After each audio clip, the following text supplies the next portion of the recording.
Good morning, everyone. This morning, I'm so sorry. I'm busy, so I couldn't take part in the meeting with you guys to practice English today. So I'm gonna make a video to share my experience about the topic that Miss Thao shared in our email. So these are the list that I'm gonna speak today. First of all, some common difficulties that I often face when I teach young students. First of all, for kindergarten students, they are only 3 or 5 years old, so sometimes they don't focus on the lesson. They just stay focused for 10 or only 5 minutes, and then they will get distracted by talking with their friends or asking permission of the teachers to go to the restroom or drinking water. The second difficulty would be some students, when they are in grade 1, 2, or 3, some of them may write super slowly. So it may take about 30 minutes for just writing several words. My last point of the difficulty is at the end of the semester, we usually have the final speaking video, or we have midterm speaking videos.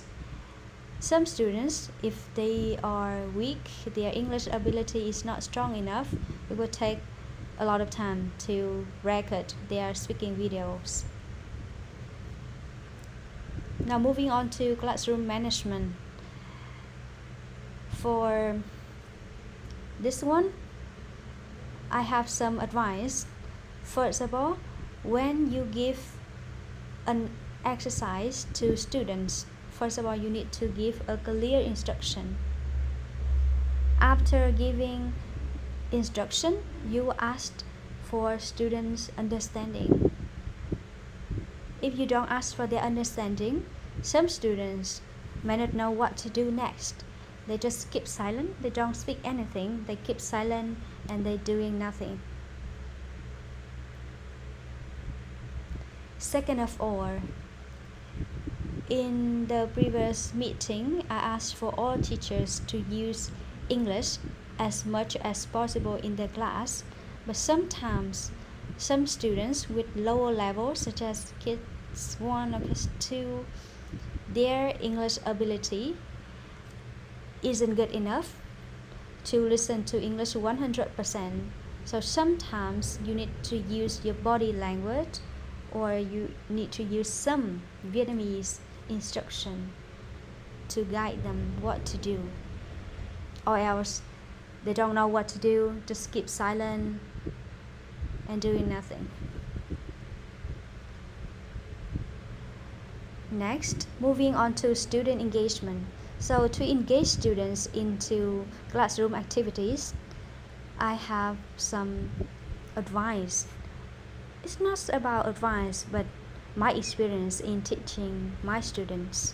First of all, we all have the stamp, right? You usually give stars for students who raise the hand or answer a question in class.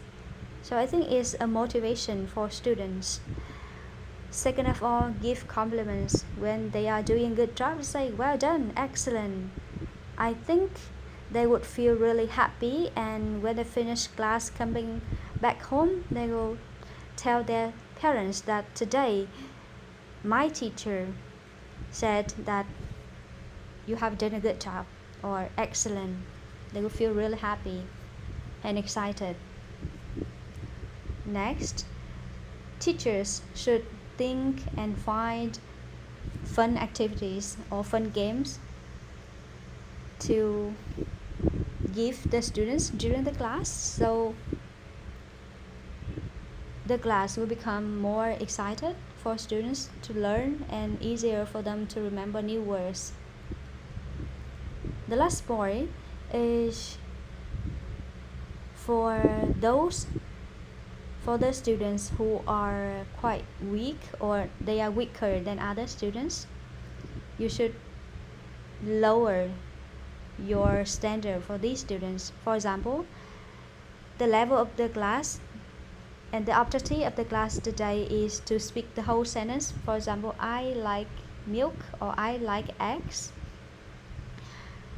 For those who are weak, you just need them to remember the vocabulary without asking them to speak the whole sentence.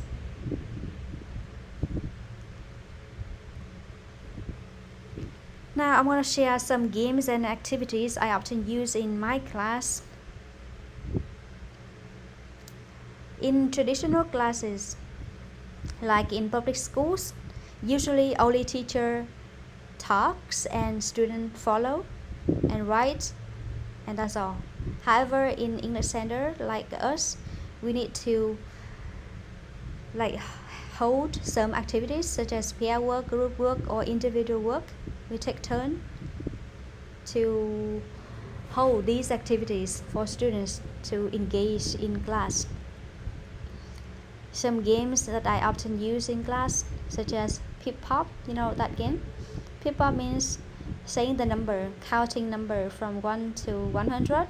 If I have time for next time, I'm gonna share how to play this game for you guys. Or if some of you today know how to play this game, you can share with your friends later. To check vocabulary, I often use hangman game. One more game that I usually apply in my class when I teach kindergarten students from 4 to 5 years old, which is freezing game. For example, this game is super easy. For example, all the students need to stand up. You play the music. Students can move their body, can dance, do whatever they like. But when the teacher stops the music, they have to be freeze, stop moving. If someone still move their body, you should kick them out. They are out. You keep continuing the game until the last person, and that person will get like 2 or 3 stars from you. Lastly, there is one trick that I often apply in my class is student of the day. For example, at the beginning of the class, I often say, today I will choose one student to give a cake, to have a cake or to have a pen or to have 3 stars. That student will be the one who raised their hands so many times in my class. So you can write the list of the name on the board. When the student raise their hand and answer one question correctly, you write down 1 star on the board, and at the end of the class you count the star. The person who gets the most star will be student of the day, and you will give them 3 stars, or you will give them a small gift such as a cake or a pen. Lastly, I'm going to share my solutions. For young kids who don't focus on the lesson, I think most of them love drawing, love coloring. So you should design the activities based on coloring, so they can focus on the lesson more. For students who write quite slowly in the class, you should set the time. For example, now you will have 10 minutes to write. If you don't finish writing, you will come back home and continue to write. After 10 minutes, you say time's up, close all the notebook. All of you guys, if you don't finish, just write at home. Last point is some students may take lots of time to record their speaking videos. You should set the rule too. I will make a video once.